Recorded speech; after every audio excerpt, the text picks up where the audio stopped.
for Football Friday, sponsored by South Dakota State, South Dakota Department of Health, and Dakota Bank. You're watching Football Friday on Dakota News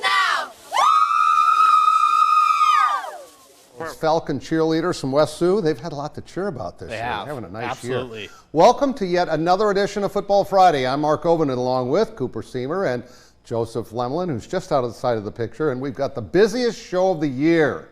Absolutely. 16 highlights from last week and might even have more tonight from South Dakota, Iowa, and Minnesota. If we go fast, we'll get to more. If we go fast. Let's get right to it because we got to go fast. Game of the year in 11 AAA. Wow. This was something out in Brandon where the hometown Lynx took on the high-flying Lincoln Patriots, and this is Levi Veskrina capping a Brandon Valley drive. They are up 14-10 in the third quarter. Lincoln would come right back. Brody Schaefer to Mikey Roach for the score. And the Pats take the lead back 17-14. Still in the third quarter. Guess who? Veskrina, his 20th touchdown of the year. 21-17 BV, but then Schaefer scrambles and scores. They take the lead back. This is wild. But Brandon Valley gets the touchdown. Ryder Mueller taking the place of Veskrina, who had cramps. And Brandon Valley would hang on to win at the end.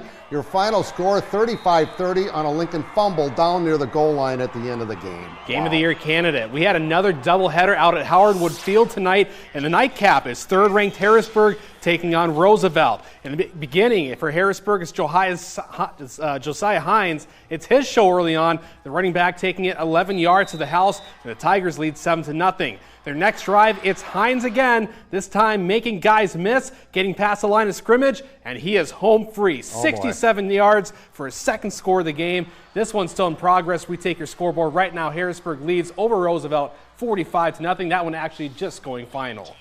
And in the first game of a much-improved Washington Warrior team, with their dynamic wide receivers both healthy, they're taking on Rapid City Central. It'd be the Cobblers striking first. Trajan Weaver trying to find someone to pass it to, and just decides to take it himself, sneaks in the corner, and it's 6-0 Central. Washington would take back the lead 7-6. And then Hunter Savan finds Braden Jackson on the screen pass, and Jackson takes it the rest of the 24 yards to the house. Central keeps it close. Washington pulls out on top, 23-14, your final score. And now we go to the MAC, where O'Gorman is coming off a huge win over Jefferson. And they hosted Jason Poppinga's old team, the Pierre Governors, who are ranked third in 11 AA. The home team trailing by a touchdown in the first quarter. This Jack Stocklin reception set up Gavin Hamrich to tie the game at 7 apiece. The Govs offense was on fire in the first half. This is the second time we get the 6-7 connection. Carter Scheffelbein in the end zone. Pierre scored all 23 of their points in the first two quarters. O'Gorman's 22nd half points were good for a comeback win on homecoming. 27-23 final score. Yeah, there's a touchdown for the Knights as they win it by 4. They've had some crazy games this year. And again, how about that Lincoln-Brandon Valley game? There are your scores. We had highlights of almost all those. Jefferson wins out west. The second-ranked Huron Tigers also headed out west to take on Douglas with a 4-1 record. They have really been kind of a Cinderella story this year, haven't they? This is Mason Jurgens. He's going to get around the edge and finds a lane. He goes in for the touchdown. 7-0 Tigers, just getting started. This time it's Landon Hurst on the close side of the field. He'll take it in, 14-0. All Tigers, they roar to a 47-0 victory in Rapid City. Look at that block punt. Everything went their way. And the Tea Area Titans are fourth in this rink's 11 AA poll, and they were home against the Bobcats of Brookings tonight. And T's going to start it off with Carter Brown rumbling his way for a first down to try to keep the drive going. And T does a lot of great things on the ground this year, and they're showing why. And it's Brenner Conrad capping off this drive with a short touchdown. It would be 7-0, and Tea Area takes the win at home. They win 20-0 over Brookings.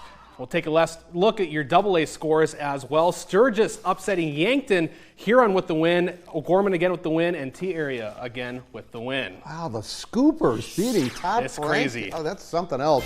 All right, we'll see how the top teams in 11A and 11B did tonight when Football Friday returns, I promise.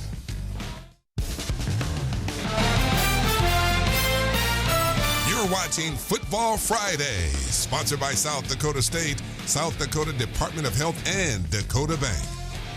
Welcome back to Football Friday as we move into Class 11A. And that's where the top-ranked Sioux Falls Christian Chargers have looked almost unbeatable so far. I mean, they really have. When they get off the bus, you just kind of go, wow.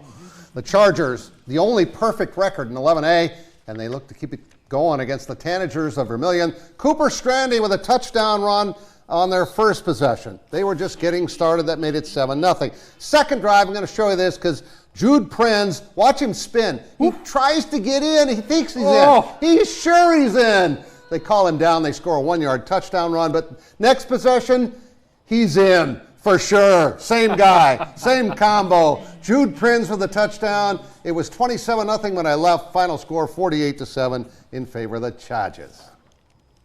And to Dell Rapids for another big game in 11A where the Couriers hosted West Central. Both teams entered tonight with 4-1 records. Trojans undefeated on the road, Dell unbeaten at home. One of those must end. The home team looking locked early. Drake Eastman is through the line of defense 6-0 after the extra point was blocked. A touchdown and a fumble recovery gave the Trojans the lead and the ball. Carter Gross will go right up the middle. 14-6, a back-and-forth game that came down to the final drive. The home team sticks it out. Dell Rapids wins 21-20. Wow. That is a tight game. I mean, 11A has been tight all year. Well, thank you, Joseph. We had two more ranked teams playing a few miles away as number 5 Tri-Valley hosted number 3 Madison. We'll start in the first quarter. This is for Madison. Henry Wienhoff finding the gap and is just about untouched. He can move really well for a big guy,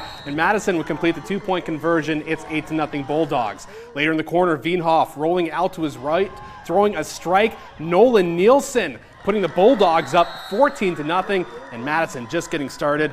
Wienhoff had an impact in every way this game. Here he is, throwing the ball right into the breadbasket of Miles Schneider. 20-0 Bulldogs. Madison wins this contest 33. And we didn't even see Shane Wienhoff. We didn't even see his brother in the highlights. We'll take a look at your 11A scores. Again, that's Christian over Vermillion, Dell Rapids over West Central, and Madison over Tri-Valley. All right, big game in 11B where the top-ranked Huskies of EPJ took on number 5 Wagner, led by Gannon Knabel.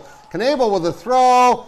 Oh, what a try on that pick. It's knocked down. But the Huskies just dominated the game on the ground. They had over 200 yards rushing. Luke Schmitz had 3 touchdowns for him. And I thought this would be a really good game. It was not. Wagner was number 2 last week in the poll. They lose their second straight game. Oh, that went their way, but not much did. Your final was 48-0 in favor of the top-ranked Huskies. Onto your scoreboard. We'll also see that St. Thomas More won big. So did Woonsocket, Wessington Springs, Sanborn Central, who beat Wagner last week. And Mobridge Pollock and a squeaker over Lee Deadwood. Up next, 9-man highlights led by the unbeaten Phoenix of Freeman-Marion-Freeman Academy.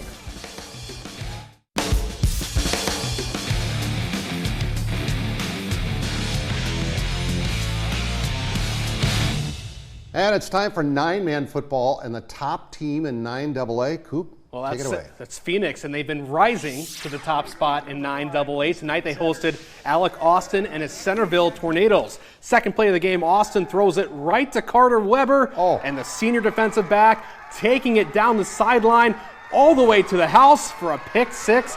And it doesn't get much better than that to start off the game. There's Riley. Is. Riley Cheddar dropping back, throwing a dime now to Weber, getting it done on offensive well. Nice grab from him, single coverage, 60-plus yards down there for the touchdown. Luke Peters continues to make the defense pay. He breaks off a big run outside, and no one's going to catch him here. He's gone for 6. Phoenix scored 29 first-quarter points, and they rout Centerville with a score of 43-8. Now, the defending champs are from Hamlin, led by Jackson Wadsworth, one of the best in the state. They've been number 2 most of the year. Tonight they took on the Bulldogs of DeSmet, and Wadsworth would have a little delayed screen right here. And this is Bowden Stevenson, and Bowden is off and running 64 yards for the touchdown. The crowd pretty happy with that. They'd be even happier after they get a couple of touchdowns from Jonathan Lenardi. A 1-yard run right here made it 14-0. Their defense, which it always is tough, that showed up tonight, and Hamlin was coasting to a victory over De Smet. 41-6 was your final score in favor of the team with my favorite jerseys in all of high school football. Well, two top-ranked teams met in Parkston again this week, where the Trojans took on number 4 Platte-Geddes from Class 9A. It's 0-0 in the second quarter. Parkston going to pull into the bag of tricks, the reverse, Mason Jervik to Gage Reichert, and Reichert getting it all the way down to the 8-yard line here. A 16-yard gain will give him first down. Plenty to set up on this play, and Jervik will take the pitch, look inside, sees an opening on the outside, and he will go into the end zone for the 8-yard touchdown run. Nothing stopping him, giving the Trojans the 8-0 lead. Same quarter, Bryson Bruning faking the handoff. That's a great fake because no one's going to stop him here. Bruning taking it all the way himself, 65 yards for the touchdown, and Parkston wins this one 28-0. Two big wins in a row. Two big wins for Parkston. Let's check out your scores. Freeman-Marion, Freeman Academy, Hamlin, Elkton Lake Benton puts up 69 with Colt Beck. Phillip by 1 over Hill City. What a wild game that was. And there's your Parkston score as well. In 9A, Wall, Warner, Parkston beat Platte-Geddes, shut them out, and Howard a 12-7 game. And finally in 9B, the 6th-ranked Sioux Falls Lutheran Eagles went looking for their 5th win after going winless in their first ever season of football last year with Gayville-Volin in town. Twice down a score, Kamarian Garcia rips off this 69-yard touchdown run on the counter. It's 14-14 at halftime, and the Eagles would soar after intermission.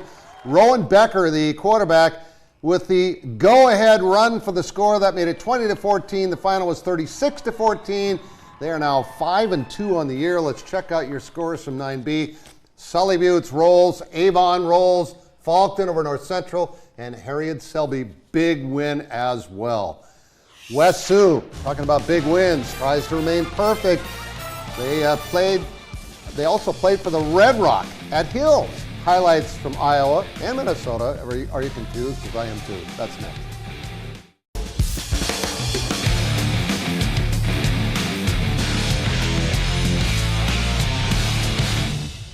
And welcome back to Football Friday, and we head to Brian Hansen's hometown. That's Haywarden, Iowa.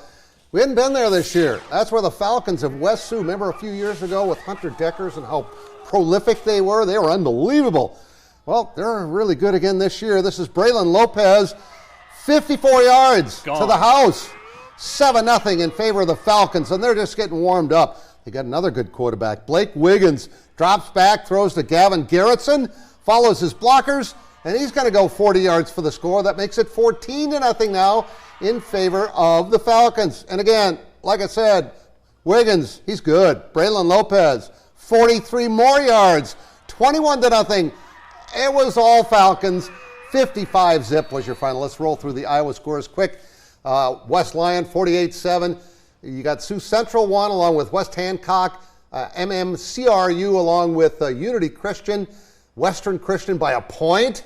Cherokee wins big. Sioux City Heelan blanks. MOC Floyd Valley and Sioux Center wins. Well, they were playing for the Red Rock in Hills tonight, where the Patriots took on the Flying Dutchman of Edgerton. In the first half, it was the Micah Bush show. Dutchman passed to the end zone, and this one going to get picked off. That is a big league interception right there. Patriots drive the other way. Jamin Metzger looking to find Bush for the score, and he will get it to him. And the Patriots are rolling in this one.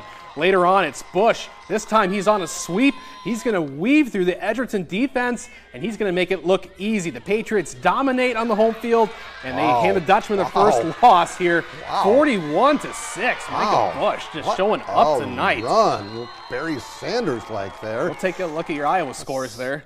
Here's your Minnesota scores. Minnesota wins big. Adrian Ellsworth does too. Marshall by a point. Murray CC along with Waseca win. In addition to Laverne, Pipestone lost by 4, and Jackson County Central, of course, wins again. The Stampede almost back home tonight. They were down the road in Sioux City against the arch rival Muskies in this game, and both goalies were really good. Leonards Felsberg is able to make a great save right there, and then it's going to be Bjorn Bronis with a glove save right here, keeping the Stampede off the board. It's tied in the third period when the Muskies would get one final goal right here, and they go on to win by the score of 5-4. Have a great weekend. We'll see you next week.